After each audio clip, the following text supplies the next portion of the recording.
I had been away for almost a year, This is wrapped up my in business house. Get off overseas, my thinking I had property. left It's everything my in order. mansion, Taxes, Karen. HOA fees, Off insurance, everything was paid and up to date. I thought coming back would feel like returning to my sanctuary. But when I drove through the gates of my mansion, something was immediately wrong. The driveway had a luxury SUV I had never seen before, and my own car wasn't where I left it. The garden was manicured perfectly, more perfectly than I had ever done it myself. And the lights were on inside my home. I stepped out of my car slowly, heart racing. The front door opened and there she was. A woman I didn't recognize in designer clothes, sunglasses, standing like a queen defending her throne. She pointed at me, her voice sharp and commanding. "Who are you and why are you on my property?" Her tone left no room for argument. For a second I was frozen. This couldn't be real. "This is my house," I said, trying to stay calm. "I am the owner." She scoffed, rolling her eyes. "The previous owner abandoned this place. The HOA reassigned it. This is my home now." Before I could even respond, she pulled out her phone and started calling, her voice loud enough for anyone nearby to hear. "Yes, the man standing here is trespassing. He's trying to break into my home. I need immediate help. I feel unsafe." Neighbors peeked out of their windows, some stepped outside, some grabbed their phones.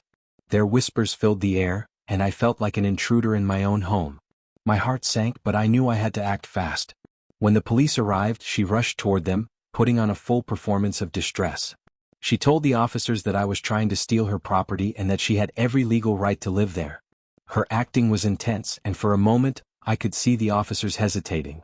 I calmly walked over to my car and retrieved a folder packed with every legal document proving ownership: the property deed, tax records, HOA receipts, and insurance statements. I handed them to the officers, and their expressions slowly shifted from doubt to concern. One officer asked Karen how long she had been living there. She answered confidently, 6 months. The HOA told me the previous owner abandoned it and gave me permission to occupy it temporarily. It clicked. This wasn't just a random misunderstanding or a crazy neighbor. There was something deeper at play. I realized I was about to uncover corruption, deceit, and probably illegal activity within the HOA itself. Karen's smug confidence faltered slightly, but her anger didn't. She accused me of disappearing, of abandoning my responsibilities, and of attempting to take back what rightfully belonged to her. She tried to make it look like I was the villain, and for a moment the surrounding neighbors looked unsure who to believe. The officers instructed her to step aside while they secured the scene. I walked through the front door and my worst fears were confirmed. My mansion had been altered. Furniture I had selected and cherished was replaced. My personal art pieces were gone. The walls were repainted in colors I would never choose. My home office, once my sanctuary of work and creativity, had been converted into a brightly lit studio with ring lights and neon decorations. It was as if my identity in my own home had been erased. Walking further, I noticed more damage and replacements. My master bedroom had been turned into a generic lifestyle showcase. Closets had been rearranged and some of my personal valuables were missing. The emotional weight hit me like a wave. This was not just about property, it was about control, violation, and humiliation. Later that night, I stayed in a nearby hotel. I could not stop replaying the events in my head. How could someone just walk into my mansion and live there for 6 months without any real oversight? How could the HOA approve such an arrangement? My blood boiled at the thought of what might happen if I hadn't returned when I did. By the next morning, I was ready to take action. I contacted a lawyer, who was immediately alarmed at the HOA's practices and Karen's boldness. They explained that this was likely part of a system where certain HOA members exploited legal loopholes to assign abandoned properties to favored individuals or to those who colluded with the board. It sounded insane, but every step I took revealed more red flags. Emails, meeting minutes, and HOA documents painted a picture of deep corruption and selective enforcement. It became clear that Karen wasn't acting alone. She had strong ties with someone in the HOA leadership. They had communicated extensively, possibly plotting this temporary occupancy, knowing full well that the property legally belonged to me. She wasn't just an entitled neighbor, she was a pawn and also a beneficiary of a corrupt system. The more I learned, the more determined I became. I wasn't going to just reclaim my property quietly. I was going to expose the entire scheme, reveal the abuse of power, and take back what was rightfully mine. And I knew this wouldn't just be about me. If the HOA could get away with this, it could happen to anyone in the neighborhood. This was bigger than a personal fight. It was about justice, accountability, and exposing corruption before anyone else became a victim. I woke up early the next morning with a single thought. I needed to get inside my mansion legally and immediately, but I also had to expose what was going on. My lawyer had already started digging through HOA documents, emails, and previous meeting notes. Every paper I reviewed revealed more signs of negligence and manipulation. The HOA had created loopholes that allowed certain board members to reassign properties without proper verification. Karen wasn't just acting alone, she was clearly backed by someone with authority, someone who thought they could manipulate the system without consequences. I returned to the mansion with my lawyer. Karen, unsurprisingly, was still there, lounging in the living room as if she owned the place. The moment she saw us, she stiffened, her smug grin fading slightly. She tried to block our entry, claiming she had the right to stay because the HOA had approved her. I stayed calm, holding my folder of papers tightly, knowing that every document I had could prove her claims false. The officers who had come the day before were on standby, but this time, it wasn't about immediate confrontation, it was about strategy. My lawyer requested a formal HOA meeting be scheduled immediately. The tension escalated quickly. Karen was furious, yelling at the HOA representatives during the call, insisting that I was trespassing, that I had abandoned my home, and that she had invested her own money improving it. Little did she know, every renovation receipt and every minor expense she claimed could be traced and possibly invalidated.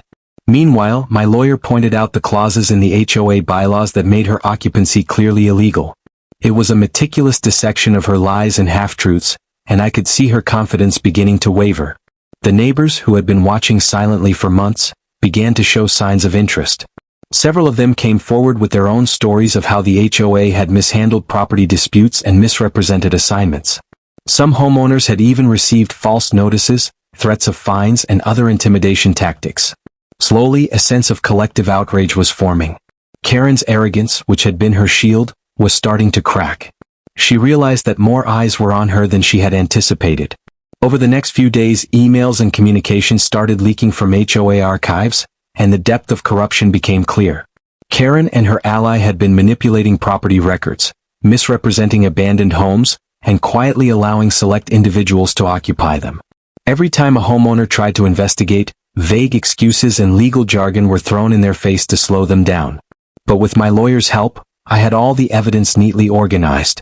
I knew that once this was exposed, Karen's temporary power would crumble entirely.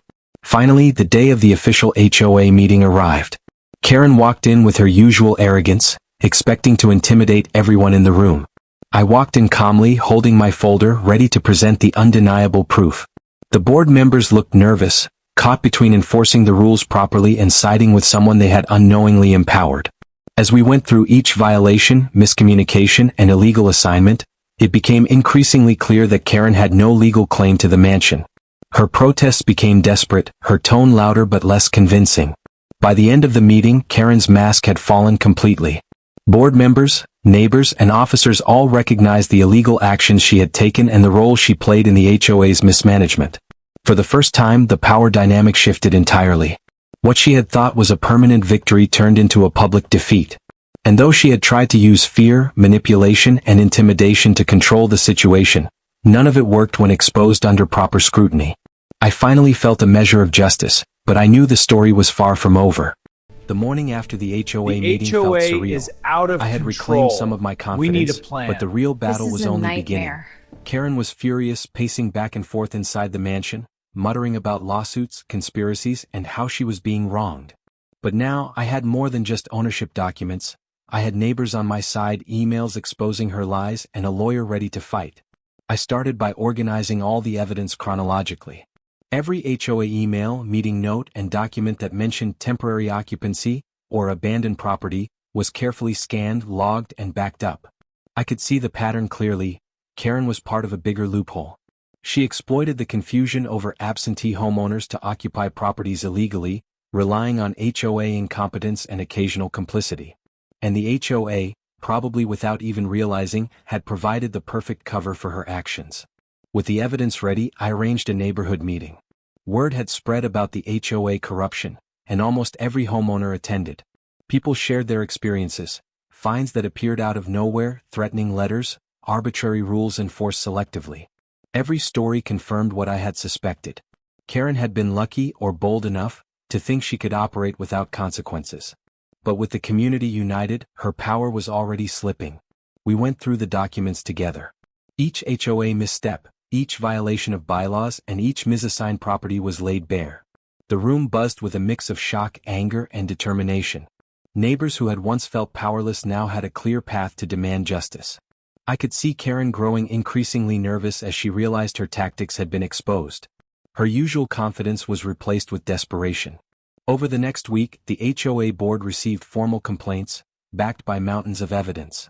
Karen attempted to counter with her own claims, but they were flimsy, inconsistent, and contradicted by official records. I attended every meeting, every hearing, making sure the truth was presented clearly and forcefully. The HOA finally had no choice but to acknowledge that Karen's occupancy was illegal.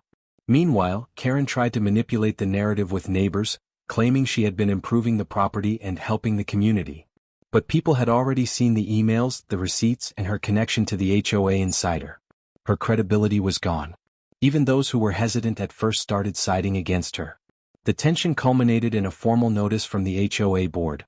Karen was given a strict deadline to vacate the property. The notice cited multiple violations, confirmed illegal occupancy, and warned of potential legal action if she did not comply. Watching her read the notice, I could see the disbelief and frustration on her face. The same woman who had yelled, threatened, and manipulated was now powerless in the face of documented facts and community unity. By the end of the week, Karen had packed her belongings, throwing last-minute tantrums, claiming she was being wronged, but the board refused to bend. I finally walked through my mansion, restored to my ownership. Every room, every detail felt like mine again. I realized that what had started as a personal nightmare had turned into a story about community resilience, legal power, and exposing corruption. I had won not just for myself but for every neighbor who had suffered quietly under the same system.